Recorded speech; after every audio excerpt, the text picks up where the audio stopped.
Hello, so just a quick video to give you some help with a couple of the questions you were set yesterday on page 163 of the textbook. So you'll probably need to be looking at that at the same time to understand the explanations. So these are all about collisions, and usually these questions are about the collisions of vehicles of some kind, trolleys or rail wagons or something like that.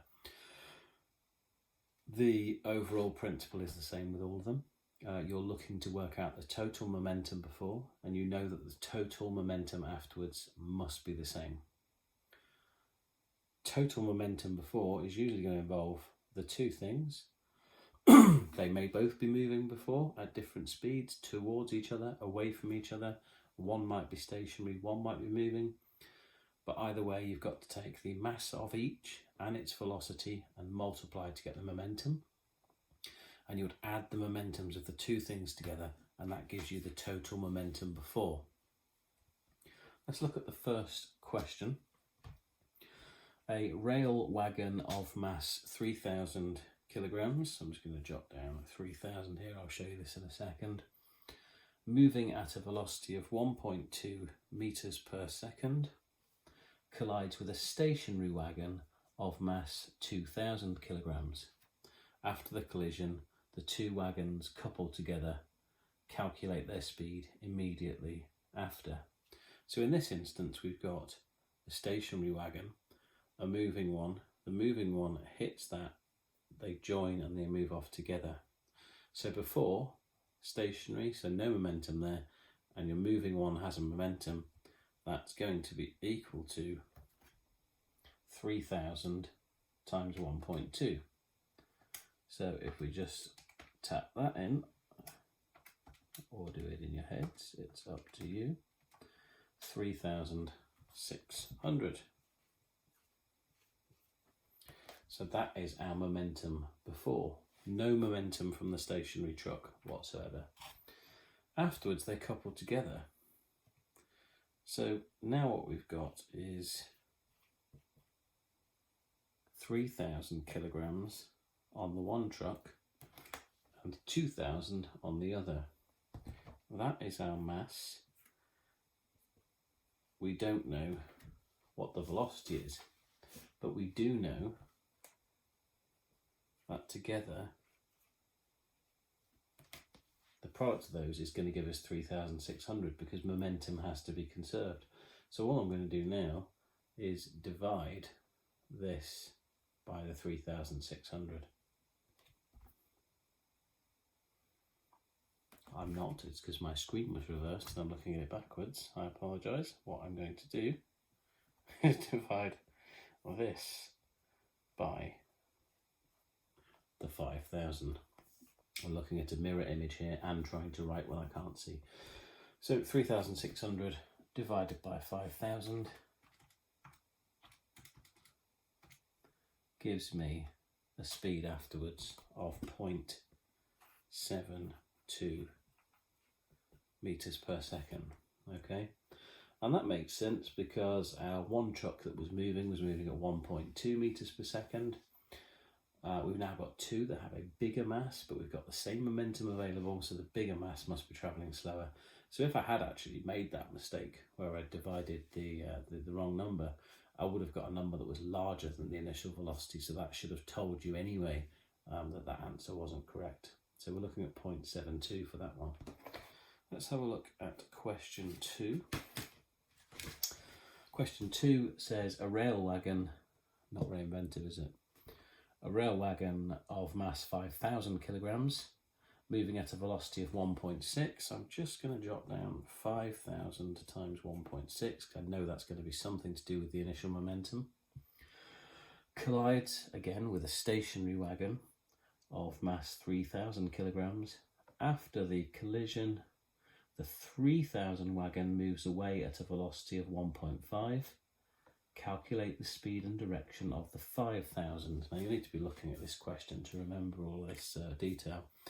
But this time what we've got is stationary one again. This is 3,000 kilograms, a moving one of 5,000.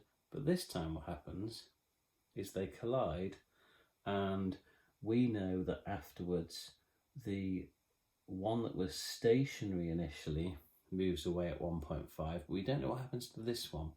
So presumably the sort of collision here was something like this. Okay, you've seen that sort of collision before, snooker and so on. They hit, they don't couple together, they both move off, but usually one moves off faster than the other. And usually it's the stationary one that's been hit. If this is your white ball in snooker, you come in and that one will move off more quickly, but your white ball does still move away. So what we know is that before, our momentum is only the moving one, which was 5,000 kilograms, moving at a velocity of 1.6. So my momentum before is 8,000. I'm told that afterwards the stationary wagon is moving away at 1.5. I'm just going to put a little B there for before and an A now for after. So after, I know that my 3,000 kilogram trolley is moving away at 1.5. And so I know some of the momentum I've got afterwards. I know that there I've got 4,500 kilogram meters per second of momentum. I keep forgetting the units here. But that's not 8,000. That would imply that the difference has been given to the 5,000 afterwards. So afterwards, we know that our 5,000 kilogram trolley multiplied by a speed that we don't know is going to be equal to the difference between those two values, which is of course 3,500. Divide 3,500 by 5,000 and we get 0.7. So 0.7 meters per second is the answer to question 2. Okay, getting the idea now, hopefully. Question 3.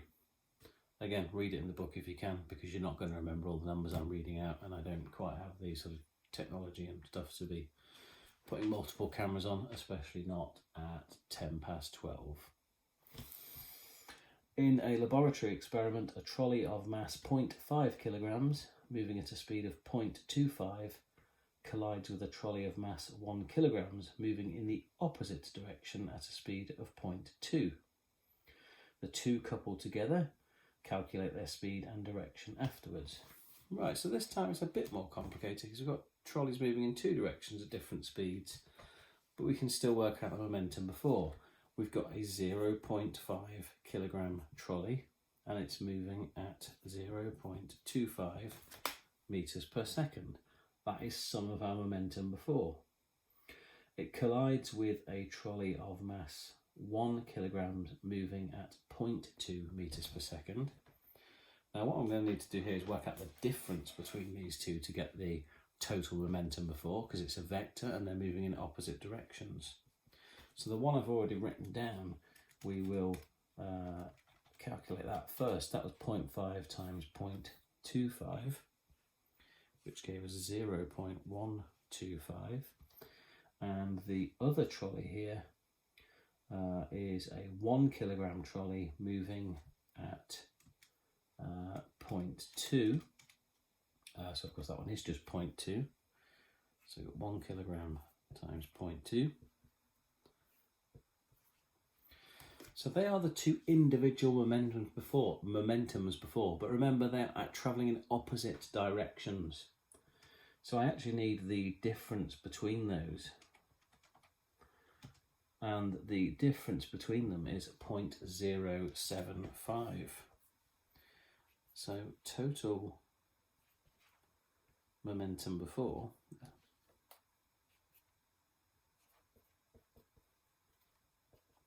is equal to 0.075.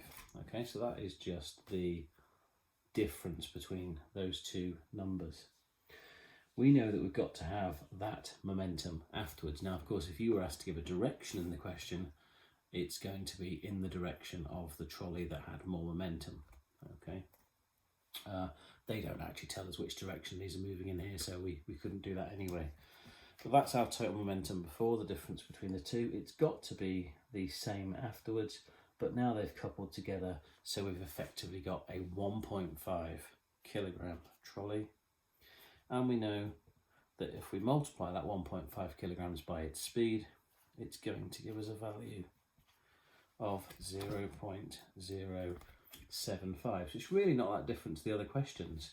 Divide again to find the missing velocity value. And what we're going to get this time is 0.05 meters per second. Does that sound sensible? I've not actually looked at the answers in the back, I must admit, but it sounds sensible because the two trolleys were moving in opposite directions with very similar speeds, so we'd expect that they will almost be cancelling each other out in terms of the movement afterwards, and indeed that is what that answer implies. So I tell you what, I say I haven't checked it, let's check it, because otherwise you're going to be emailing me saying that wasn't the right answer. 9.3 in the back, indeed that is the correct answer. Finally, question 4. A ball of mass 0.8 kilograms moving at a speed of 2.5 meters per second. Just going to jot that down. And this is the way you should be doing questions as well. Jot down things that you know you're going to need to work out as you read through it, so you're not trying to remember too much all at once. This ball collides with another ball of mass 2.5, which was stationary. This is sounding very familiar. As a result of the collision, the 2.5 kilogram ball has a velocity of 1 meter per second. Calculate the speed and direction of the 0.8, that was the one that was originally moving, immediately after. Right, so this is the same thing, it's just with balls. Stationary, moving, the moving one hits, this one moves away presumably quicker than this one, like the white cue ball in the snooker and the red ball that you're hitting, okay, like that. So we're going to do the same method again. My total momentum before was just the 0.8 times 2.5, and that gave me a momentum of 2 before, and there was a stationary ball, so no momentum there, and afterwards the stationary one, which was 2.5 kilograms, was now moving at 1 meter per second, so obviously that's a momentum of 2.5. I'll just write that down anyway for completeness, so 2.5 times 1 obviously equals 2.5. Momentum before, momentum afterwards. What's the difference? It's 0.5. So I know that the other ball, and all these balls here are 2.5 kilograms, but I know that the other one, when I multiply its mass by its velocity, it's going to give me an answer of that difference of 0.5. And so 0.5 divided by my 2.5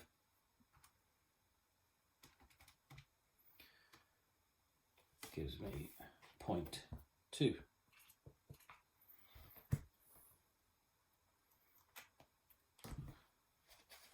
And on this question, I've gone very wrong because one of the balls had a mass of 0.8, because I'm looking at the book and then back at you and then at the book and back at you. I even wrote 0.8 up there. So in actual fact, the second ball that moves away is not